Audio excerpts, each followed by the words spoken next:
Hi there. Thanks for picking up this Equidae kit, which is a fancy scientific word for a group of animals that includes horses, donkeys, zebras, and we'll put unicorns in there too because they're super fun and magical. Let's find out what this kit is all about.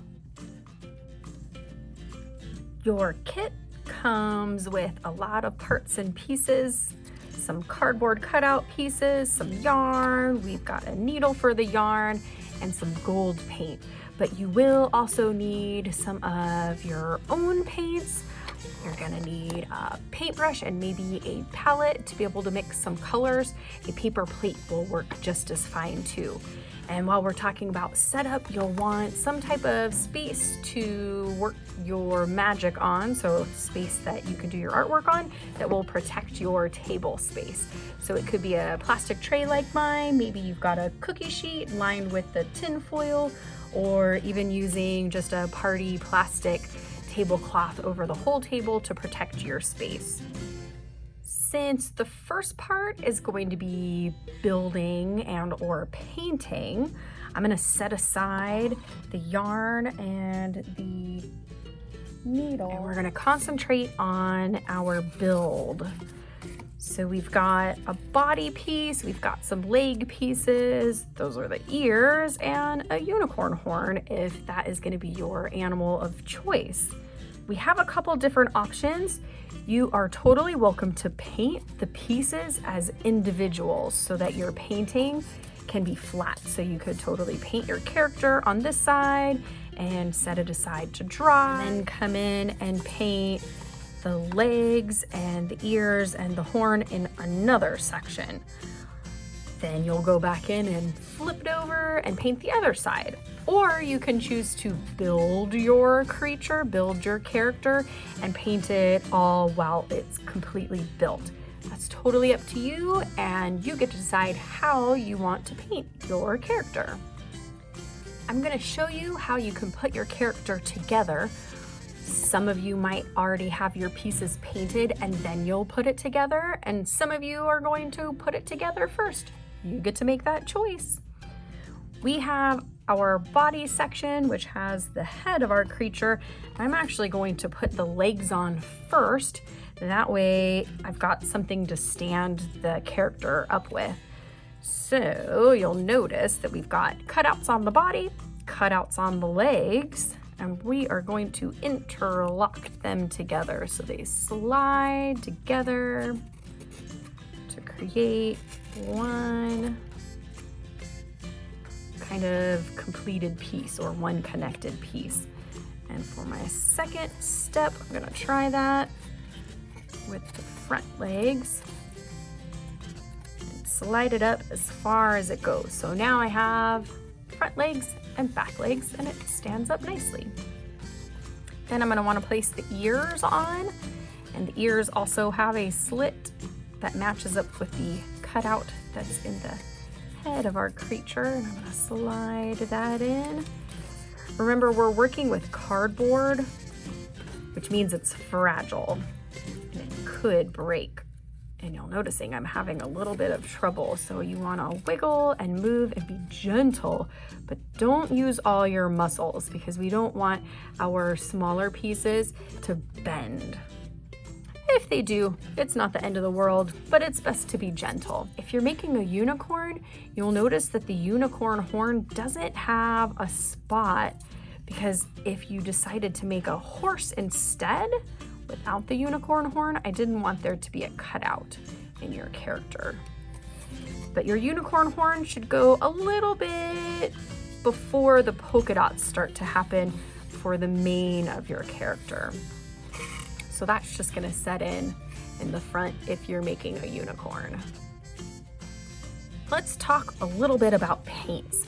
You might have a paint kit from me and yours is gonna look just like this, or maybe you have paints already at home that you can use for this project. We are going to take some of our paints that are in our kit, and actually, I'm gonna give this a little bit of a shake first. Good idea to mix your paints before you paint with them. Sometimes some of the pigments can settle, So it's just a good idea to shake them up. And then I'm going to pour a little bit into each of my spots with the colors that I want to use. Maybe you want to use all the colors, maybe you only want to use, say, the warm colors, or you only want to use the cool colors, or you like all the color options, and so you're going to pour what you want into your container. Your palette could look like mine. Your palette could also be a paper plate. It could be a bit of wax paper that maybe you're mixing your colors on. All the options are going to be good, just as long as you have a little bit of room to maybe mix up some unique colors. That's what I'm going to do. Maybe you want to use your colors just straight out of the containers. You could totally just open them up and have them ready to go and paint away.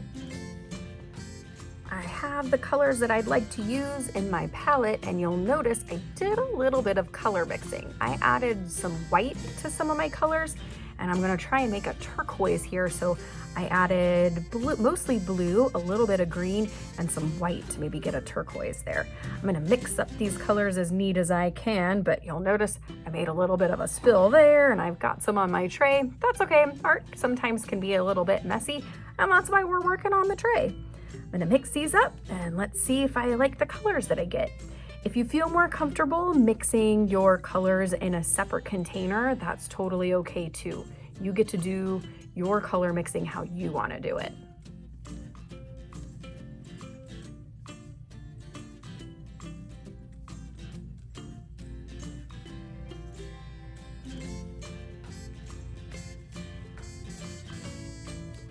Now that I've mixed up my red and my white, I have a fantastic looking pink color, only now my brush is extra pink and I need to wash that out. So we're gonna go get a cup with a little bit of water in it, and we're gonna make sure we have a rag nearby to do our drying.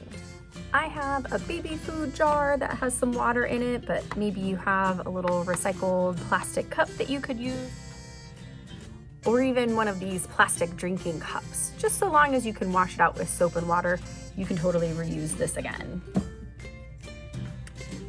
After I have my color mixed up and the way that I like it, try and wipe off as much of the paint as you can onto your palette. That way you're not washing all of this amazing color off into your water. But we do want to wash it off so that I can mix some of my other colors. You'll notice I kind of smush and smear my bristles. Not too rough. You want to be gentle with your paint brushes. But I smush and smear the brush at the bottom. I wipe off the excess water on the edge, and then I'll dry it in my handy dandy reusable rag. If you don't have something like this at home, you could totally use a paper towel too. Now that I have the colors mixed up to the way that I like them, or how I'm going to use them on my, I decided to make a zebra for this one. So I've got the colors that I'd like for my zebra, and so this is ready to go. I have some pretty good swamp water here, which means it's pretty filled with a lot of paint in the water. So I'm gonna dump it out and get a fresh new batch. I like to keep kind of a bigger jug around to empty it out, so that I don't have to go back to the sink all the time, but your sink might be nice and handy to get to. All right, we're ready to bring over our canvas, AKA my zebra. All right, it's painting time. You get to paint this up however you want. Maybe you want to do a unicorn and it's going to be mainly a white creature, but maybe you give it some fancy striped rainbow leg warmers, or maybe the whole thing is rainbow striped, or maybe only parts of it have rainbow colors on it. You get to paint this up however you want to, but don't forget to get both sides. Our creature is three-dimensional, which means it's got all sorts of awesome sides to it. You can stand yours up to paint it. If you feel more comfortable laying it down in areas, you can lay it down to paint it. This is all about you and how you feel comfortable doing your artwork.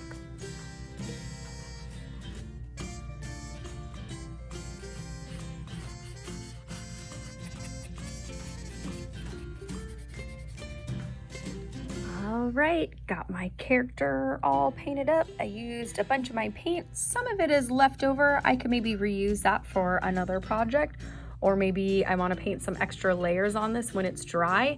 But I did want to show you that sometimes the paint can get stuck inside the holes, and we're gonna want to use the needle that was in the kit to kind of poke through those holes. That way this doesn't dry the paint in there. Although, if it does dry, it probably isn't the end of the world. You'll just be able to use the needle to poke through the holes that have dried. This part is totally up to you.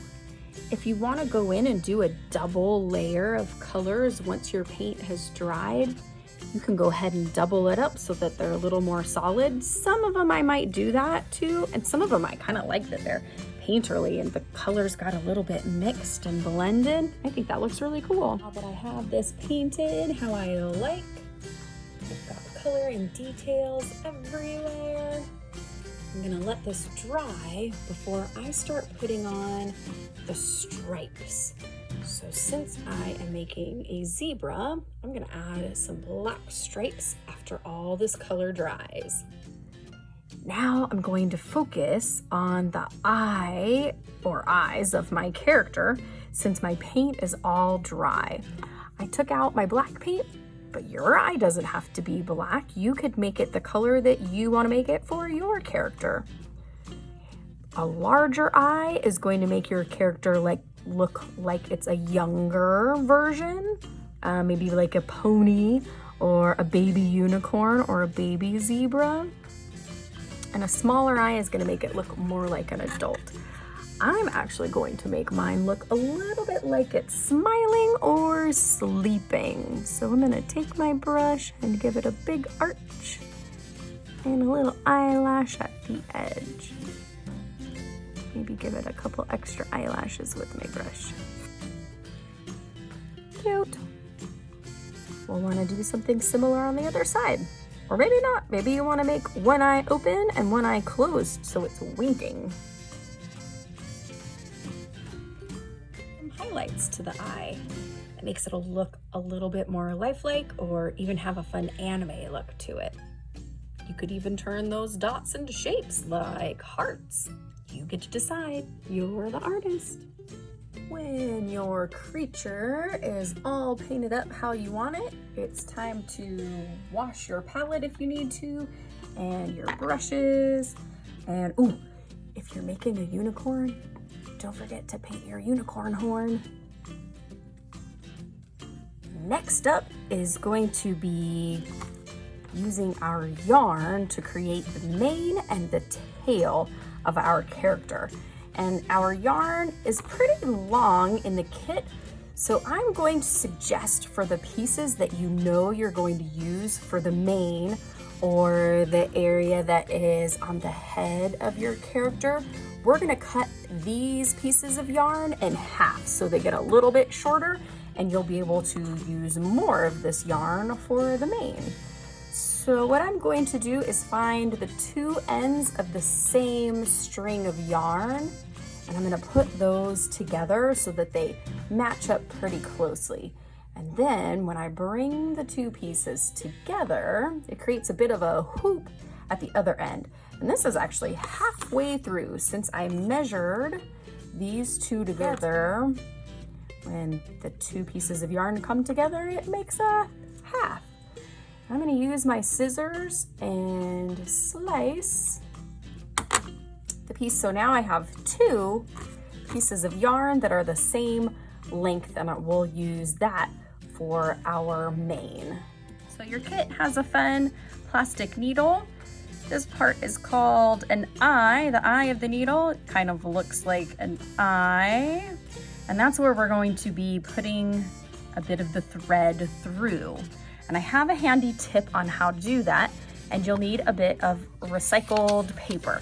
Now, if you've been to my studio before, you know I love to recycle. So I am using an old scratch paper because this is something that isn't going to be part of our artwork. It's just something that we're using as a tool to thread our needle. You'll also need a pair of scissors to cut your recycled paper. No need to rush the other portion of your project. If it's still drying and you'd rather wait for it to fully dry before you thread your needle, that's totally okay. I'm going to show you how I make a bit of a hot dog bun for this eye of the needle. I'm using a pencil, but you don't have to. You can just eyeball this.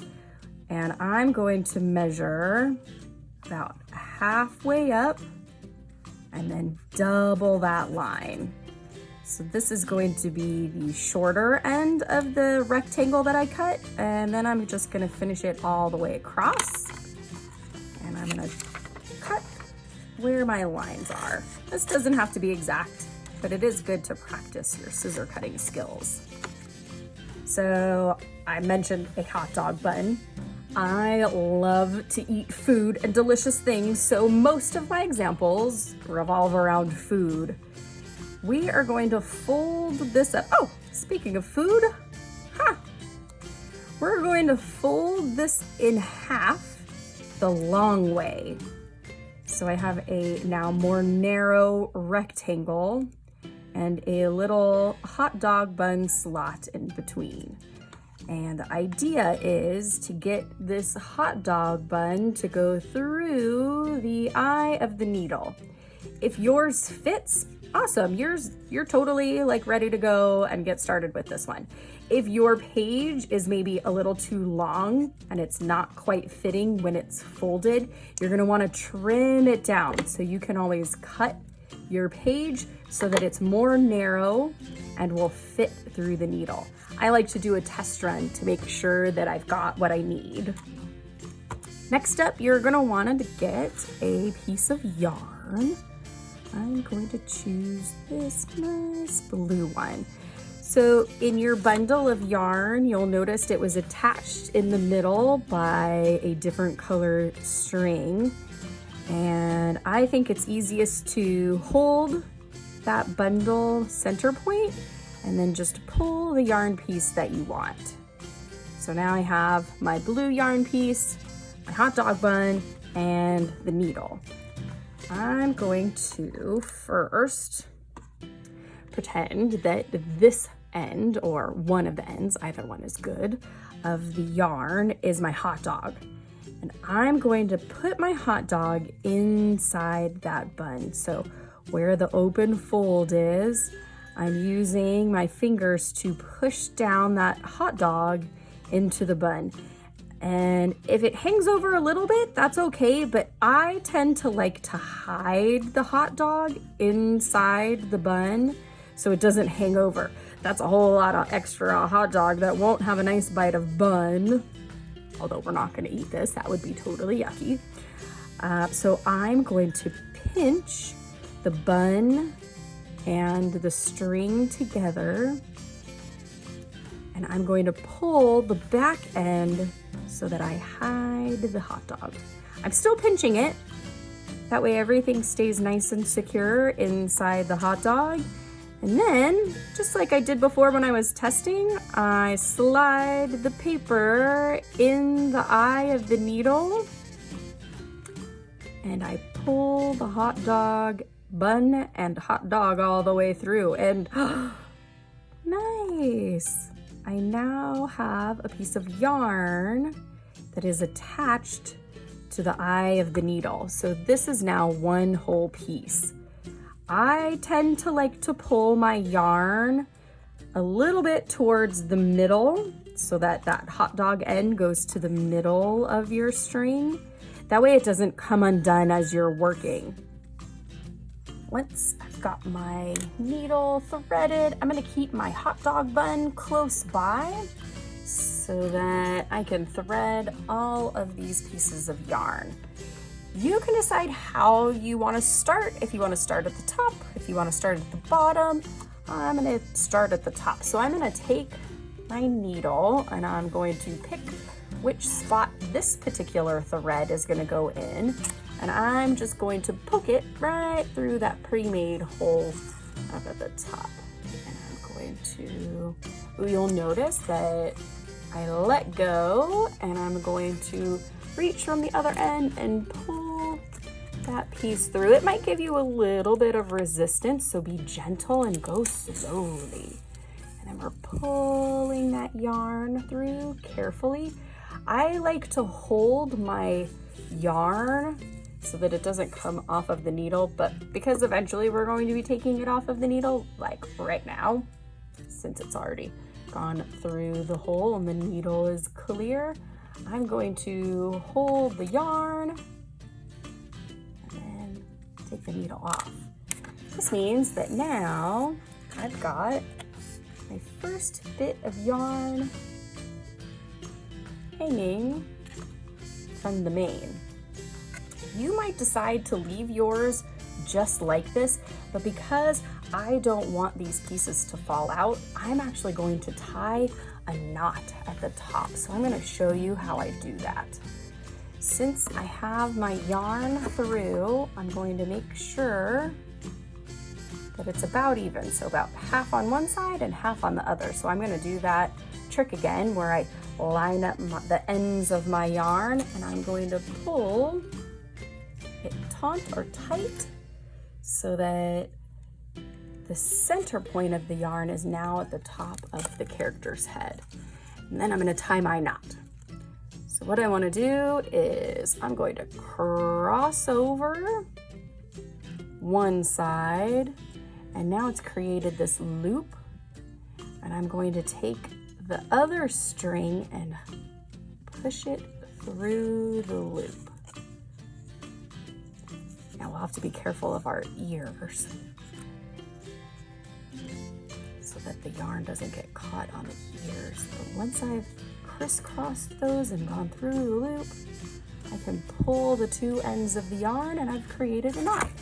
If you'd like, you can make this a double knot, which means we're going to cross over our string, cross over our yarn, and then with the opposite string, go under that hoop or circle that we've made, and then pull nice and tight.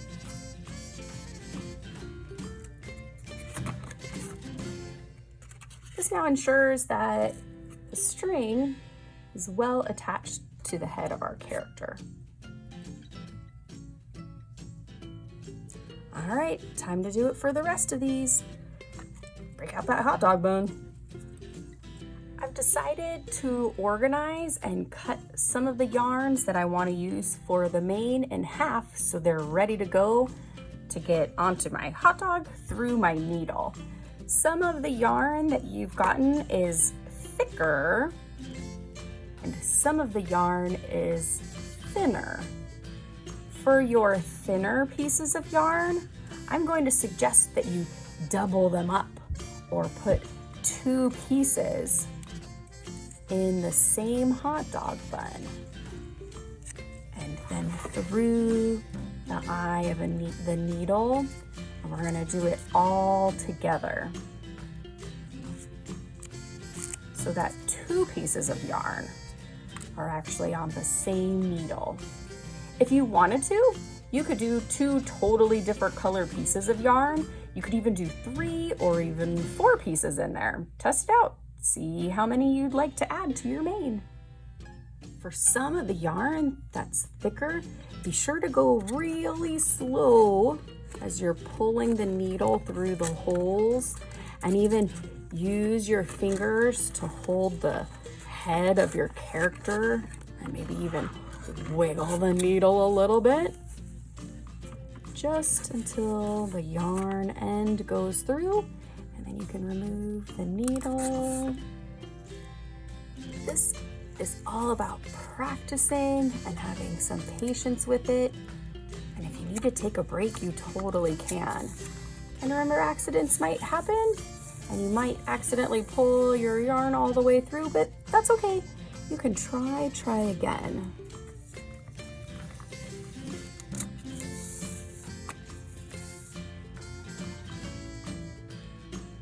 With the yarn attached as the mane, now you get to be a bit of a hairstylist.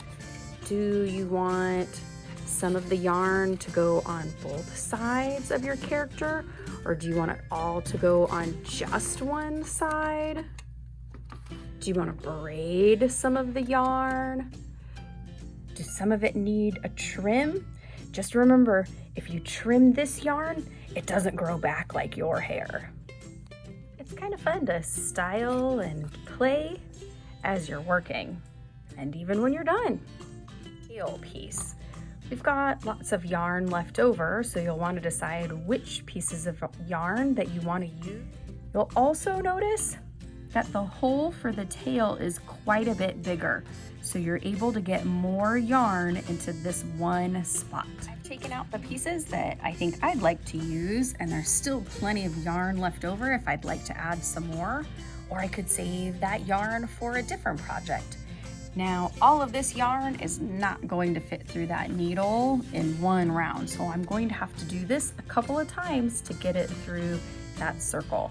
Let's see how it goes. I was able to get 7 of the more thin yarns through the eye of this needle. I have 7 of the more thin yarns through the hole, and now I'm going to try and add some of the thicker yarn. This is 3 pieces of the thicker yarn. We're to go slow and be patient because we don't want our character to rip.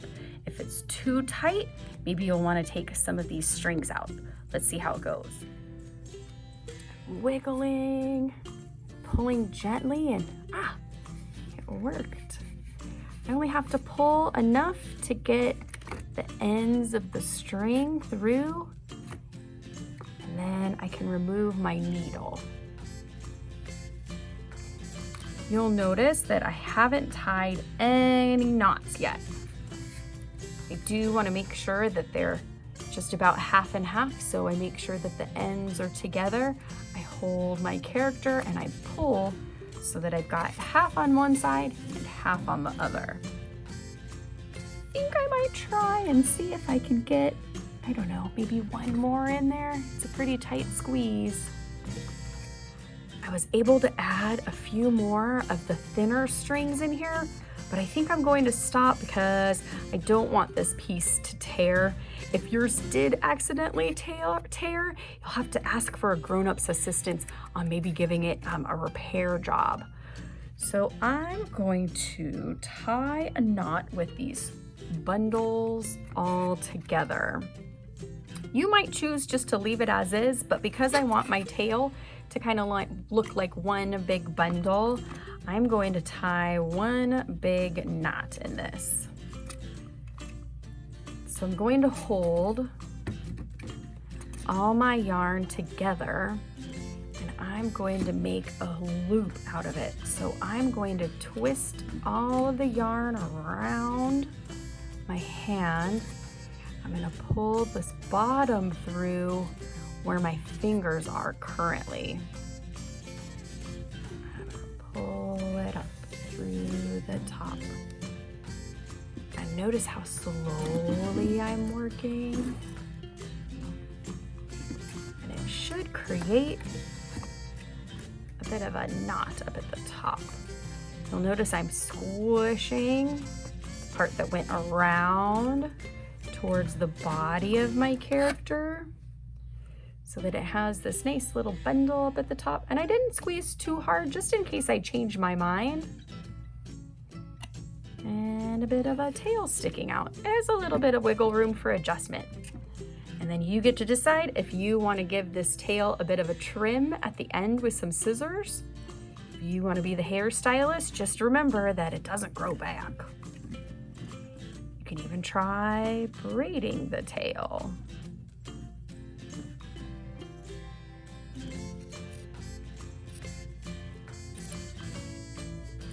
When you're trimming, trim just a little bit at a time. And then make sure you like your choice. If you want to trim a little bit more, go for it. I like to work a little bit at a time because it doesn't grow back.